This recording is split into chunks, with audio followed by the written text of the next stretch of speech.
All right, so technology continues to surprise me, and I've got a technology background. I've been kind of watching this space for over a couple of decades, and this period in time is one that I think a lot of people in the restaurant industry and the food industry may look back on and say, wow, this was really when things started to change, and today is no different. We're going to be talking today about humanless robot-to-robot delivery experiences. I know that sounds a bit dystopian, but stay tuned right here. My name is Paul Barron, and this is the Barron Report. With me, I've got Massimo Noja DeMarco, who is the founder and CEO of Piestro, but also Kitchen United. So great to have you on the show, Massimo. Thank you, Paul. It's a pleasure to be here again. Yeah, great to have you back. So we had you on our Food Tech 21, you and our friend, other friendly people that are doing robotic type operations for the restaurant industry. Let's learn a little bit about Piestro again for our viewers and listeners who may not necessarily know that particular product. Yeah, absolutely. Very briefly, Piestro is a fully automated pizzeria. And although it might look like a typical vending machine, it's far from it.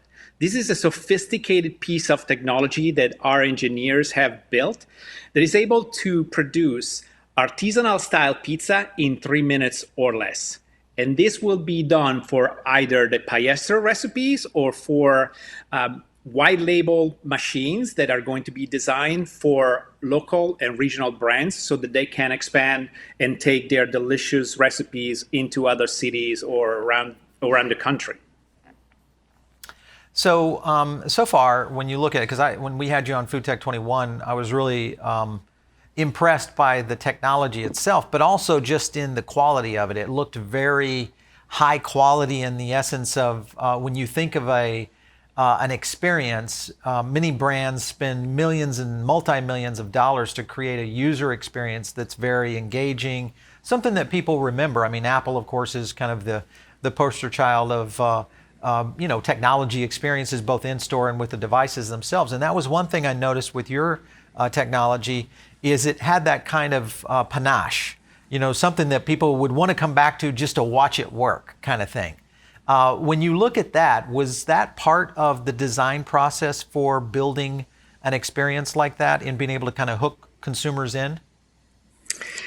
Yeah, I think that the basic point here has to be the taste, right? The pizza has to taste absolutely delicious. But I think that the wow factor of the public that is able to watch this machine making the pizza with all the freshest ingredient that they've chosen right in front of their eyes, it makes them feel, oh my goodness, could it be any fresher than this? And so that's where people get excited about watching the machine making the pizza. They can pick their own ingredients and have something that ultimately tastes absolutely delicious. And the fun part is that we've done this for Piestro, but we've also done this with the local and regional brands that we're already working with, recreating their own recipes. And I have to tell you, that's been probably the most fun working with their chefs because we got to taste all their pizzas clearly. Sure. That's the great part, is the product research. Yes. All right. So let's get into, so you guys did some crowdfunding to kind of look at maybe an angle of rolling out Piestros. How did that work? What was kind of the process and thought-provoking element there that was saying, hey, we need to do this? What was kind of your basis there? Well, there was a lot of thought that went into that great campaign. First of all, we did this campaign on Start Engine, and we raised $1 million, a little bit over $1 million, very quickly. It was a record time for Start Engine. We closed it earlier. It was less than 90 days. And the typical investor, it's really incredible because there were smaller investors that put in $250, which was the minimum, and or $500 or $1,000. And there were so many people that have reached out to me via email, say, hey, I just invested in Piestro. And these were folks that I worked with. They were bartenders, they were waiters, they were people in the industry, people that worked in the kitchen. So I always say these guys are my heroes.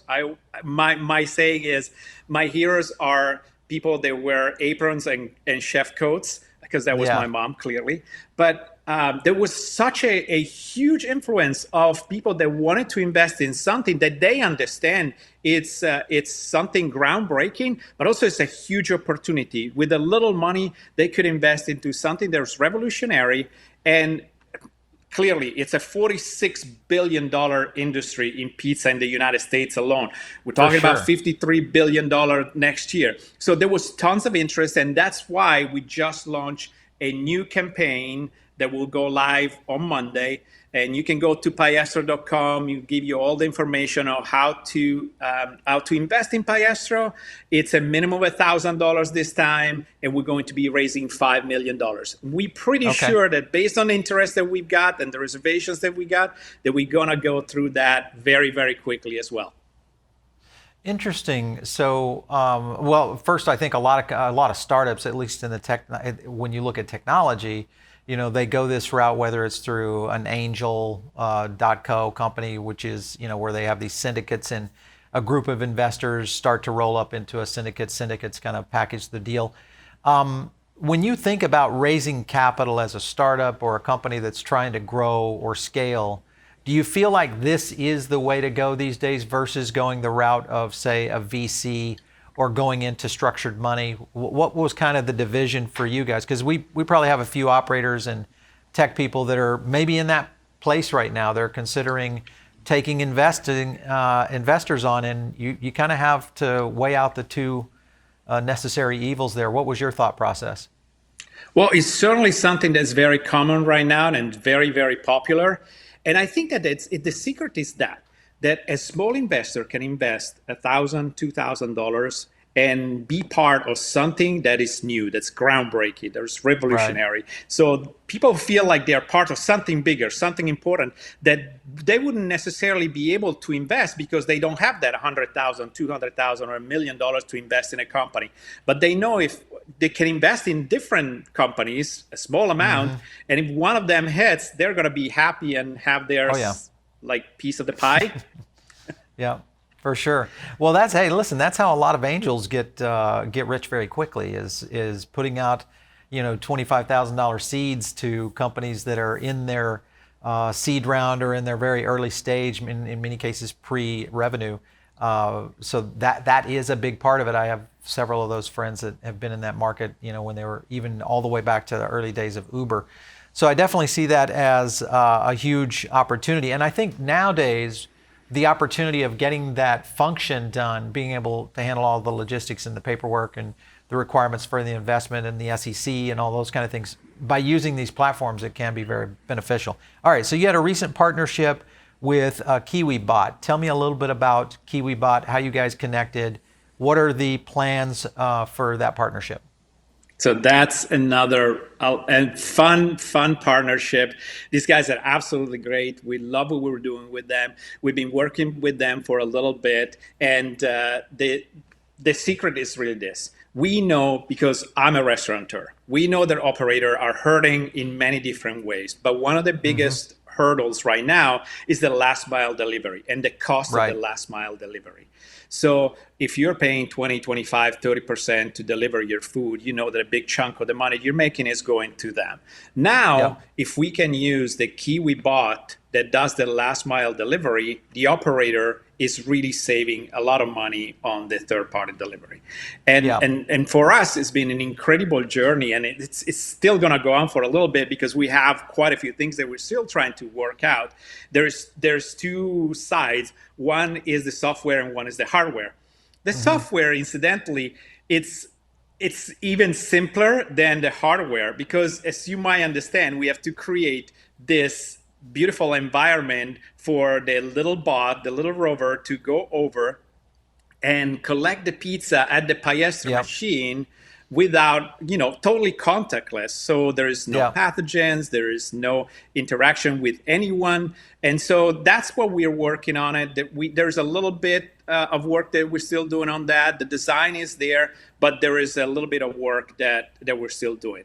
What I Yeah. love about the KiwiBot is that I'm gonna paint you the journey of this pizza with Kiwibot. Let's say, Paul, I know that you have cravings of pizza when you're sitting on your couch at home, and you decide you want to order this delicious pizza. You can go on the Kiwibot app and order the pizza. Choose your favorite ingredients, put in the order. The rover, or the Kiwibot will get dispatched to the closest Piestro machine near your home. But while it's getting there, our algorithm is going to work to make sure that it times the exact route, so that your pizza is not made as soon as your order goes in, but it calculates how long it's going to take to Kiwibot to get there, Right. and then collect the pizza. So when your pizza is pulled out of the Piestro, it's fresh and hot. Once it's collected, it's going to take it to your home for a fully contactless experience from the moment that you order your pizza to the moment that you received it. Yeah, and I think a lot of operators may look at this technology as they think, hey, that's great technology, and it's probably going to be here in 5 years. Listen, I drive a Tesla now, and I have witnessed, in reality, this technology is already here now, today. It's in, hundreds of thousands of cars out there, in being able to just gauge how long I'm going to be able to get to a supercharger. So the technology is there of being able to transplant that into something like what Kiwibot is doing very easily. So I think a lot of operators may not realize this is coming much faster, especially when we look at inner cities, than they may think. When you look at the Kiwibot, because we've saw them a few years back when they first started launching on college campuses, did they make a change in the equipment itself to modify so it worked with the Piestros, or were they able to use the equipment they have now? Great question, Paul. They have worked on a bigger machine because clearly we have a 12-inch pizza, and the 12-inch pizza box will not fit in the typical Kiwibot. So they made a larger one. They made it so that there is an exchange from Piestro to Kiwibot that's a little bit sophisticated, but again, it's not perfect, but we're still working on it. And that's where it's going to be a little bit different than the ones that you see. Still just as cute as the other ones, but it's just a little bit bigger and fatter. Yeah, I like it. Well, that's good. I mean, the key, and I think the future for what they've been doing, we've tracked them for a while, is I do think third-party delivery, this could become the very low cost version of being able to get products out there for many companies. Obviously with you guys leading the way with that partnership, I think that'll be a good poster child to look at. When you look at let's kind of jump to the consumer side, because this is something that a lot of people don't necessarily really understand yet, and that is the acceptance of AI, robotics, and technology for that matter, in this day and age. Pre-COVID, I would have said, following consumer science like I do, I would have said it's a little bit more sensitive to robotic delivery and robotic exchanges, meaning human to robot exchanges. Now I'm not so sure because of COVID and just the whole element of people worrying about contactless delivery and reducing the amount of touch points as they can. This may actually be changing society as a whole. Do you see those kinds, or have you seen any research that shows that consumers are leaning this direction now of actually being okay with technology interfaces as their key way to maybe get their food? Yeah, absolutely. There's so many examples. I wouldn't cite a research, but I can see it every single day. So one of the things that people feel most comfortable right now, they are so, their antennas went up. They are so sensitive to anything that could affect them, infect them, or transmit something to them. So the only thing that they really feel comfortable with is their phone. So you've seen it, that you're going to restaurants right now. There's no more menus. You're scanning. You're using your phone to scan a QR code. So it's contactless. And I think that this is something that is being in the last 6 months has been ingrained into people's brain, and they're all very sensitive to it. So now, if we are looking at machines that are actually making your food without being touched by a number of people, I think that it's a higher sense of security or safety and health because there is not that many chances for pathogens to be inserted in the process, right? And so even in where we prep, so to go to the specific of the machines, if you've seen these beautiful tubes where we keep the fresh ingredients in Piestro, those are all filled at the commissary or the hub restaurant that is refilling these machines.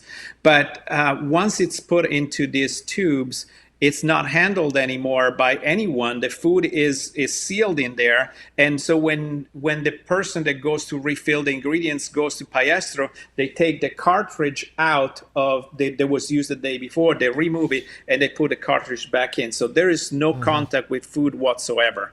And it's something that is really, really important for us. So Kiwibot is one of the partners we've chosen because of this, because of the contactless experience, to make the customer feel like their food is safe versus handing it over to a driver that we don't know where they're going to put it, if they put it in the back of their car or anything else. So we are working on a lot of different partnerships so that it's not just for what's going on today, but what's going to go on tomorrow and the day after, because it's very important that we have a full picture how we're going to improve Piestro and our delivery system even more as we go on. So every partner we can make that takes care of the safety and health of the customer is at the forefront of our roadmap. Yeah, I think that we are going to see a lot more companies that start to evolve out of these kind of scenarios. One thing, I was talking to some researchers that they're doing a major study. Several universities are involved in this study right now. And I sat on a board with them basically to kind of suggest and give them ideas of things they should be looking at inside the operations. And some very interesting things came up in a survey they did of about almost 5,000 consumers. And it was done at, I won't reveal the location yet because it's coming out in the report, but it was done in a major city in the Midwest. And the biggest concern that consumers had when they went into restaurants today was people in the open kitchens, because you have to remember most of the restaurants now are open kitchens. They were concerned about people not wearing masks and not wearing gloves.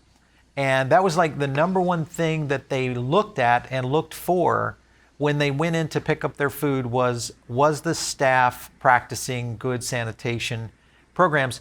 And of the percentages in terms of the number of transactions they had with restaurants each week, they were about 50% of restaurants that weren't doing it, and then 50% that were practicing good hygiene, which is, just good general things. So I think people are really sensitive to this issue. It was one of the number one things that they were concerned with the restaurant industry. So I think you might be dead on in that point. If we can reduce, these touch points and doing anything in between, if technology can kind of get in the middle and help relieve that, it could definitely be an interesting format in the future. Let's talk about. Oh, that's interesting. Sorry if I may. It's interesting and scary at the same time that 50% of the survey, right, was not compliant. And so once your report comes out, you're going to see people paying even more attention now because they know that that's not happening. Everybody's assuming that this is happening, but it's not. Yeah, even in my own little circle here in South Florida, I'm always kind of checking when I go in for my lunch, but I know the operators, so it's kind of one of those things where I'm always asking them questions of how are consumers taking the fact that you guys are doing these things, special things to help keep. And I see more and more operators, even here in South Beach. I just saw another press release that came in, and this is a fine dining restaurant, and the focus of the press release was nothing but sanitation.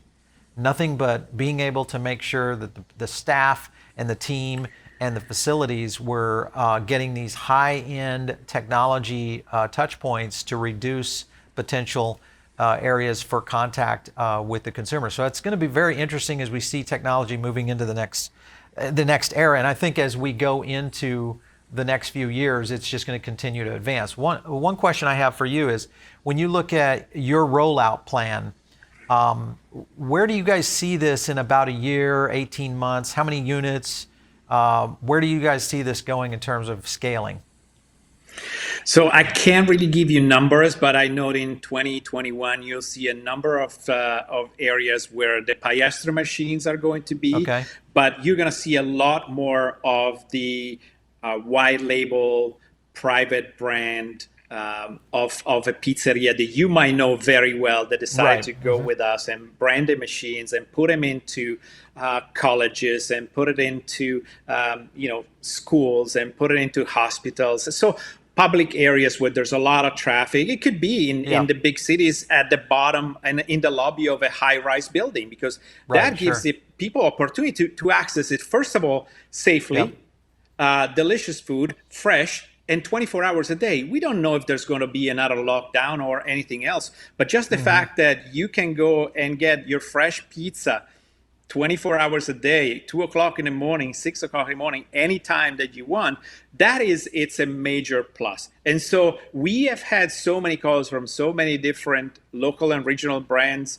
And that's the really fun part, where we are strategizing with them where to go, but ultimately it's going to be their choice where they decide to put it. And then we also got called from people that have nothing to do with the food world. They're not restaurateurs, but they're institutions that are thinking of putting these machines into their headquarters or areas where they have thousands of employees, although they might not be back at work yet, but they're planning for when they come back, so that they're actually having Piestro machines branded with their brand into their headquarters, into their facilities. And the fun part is this: they're thinking, at least some of them are thinking of using it as a benefit for the employees. So, Paul, if you told me 5 years ago or 10 years ago that pizza could become a benefit for an employees, I would have said, okay, I'm in. Can I sign up for the company? So it's really a lot of fun. We are having a blast, I have to tell you. Yeah, I can see Google doing that for sure. I've been to their campus a couple of times, and they have a big meal program that is on their campus when they had people there most of the time, and it's pretty interesting. It'll be interesting to see how we move back to that state of large communities of people gathering again in one building and all that kind of stuff. So it's going to be something to watch. Let's talk about one last thing. And so we're right now, can you reveal at least one or two cities that Piestro is in? Have you launched in any single city yet? No, we haven't gone live yet. We are working with our partners to put these machines, and the first machines are going to be out, will be clearly in our neck of the woods here. We're in Los Angeles, so you will see Piestro machines, and you will see white label machines also in Los Angeles. But cool. There's a number of cities, there's a number of operators that want these machines today, and they're just going to have to wait a little bit longer, because we want to have, like we were saying earlier, we want to have something that's absolutely perfect.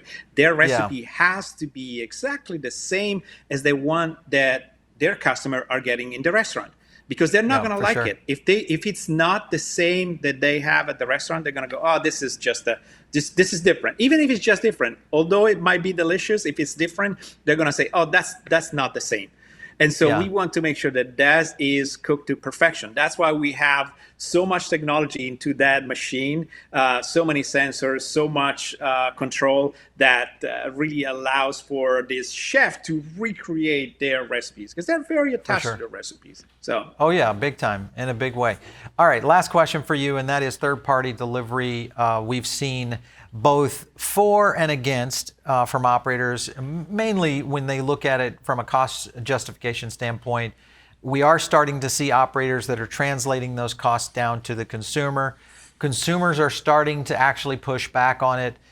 So there is a bit of a tug of war occurring at the third-party delivery side of things today, which is creating an opening for potential logistics companies or other alternatives. When you think about that and what you guys are doing there at Piestro, would this apply in terms of being able to lower that cost of third-party access? And when I say a third-party access, meaning if I were to sign up with Piestro and I'm an operator and I have 10 pizza restaurants, am I going to jump my menu a little bit to accommodate for the cost of that third-party delivery? Much like I do with Uber, I pay my 15 to 25%. is that going to be translated over into a Piestro as the revenue model for you guys? How are you guys going to be able to make money on this? No, I don't think that that's going to be the future of our machines. I think that one of the things that we have experienced also through COVID, that there was a lot more people that wanted to come and pick up their food, right? We're going back to safety. So versus third parties. So in many locations, whether they're restaurants or even ghost kitchen, people are showing up to pick up their food. So, Kiwibot is an example how we're addressing that cost. Kiwibot is going to be much less than what you're paying for your Uber Eats and Grubhub. But I think that there is some movement going on that operators, and this is my desire, is that operators will get together and create something is more, let's call it maybe a consortium or a co-op or something, where we will be creating a delivery system, a platform that actually addresses that. So we're not going to cut the third-party deliveries out, but we're providing another service to the operators, so that it's going to cost them a lot less, because a lot of them will not be able to support a 25 and 30% that much longer. No, they can't, and especially now that the unit economics are changing, because obviously we're dealing with smaller traffic counts, which still changes the way that you deal with your real estate and your staffing, which changes your unit economic itself, which means you have to change your deal with Uber or Postmates or those companies for delivery. Now, granted, we are seeing an uptick in people who are, like you mentioned, coming to the restaurants and coming to the locations to pick up the product. So that has been a huge difference. I think that's been the only alleviating factor to help deal with third party, or at least I should say food off premise. So it's going to be interesting to see, for sure.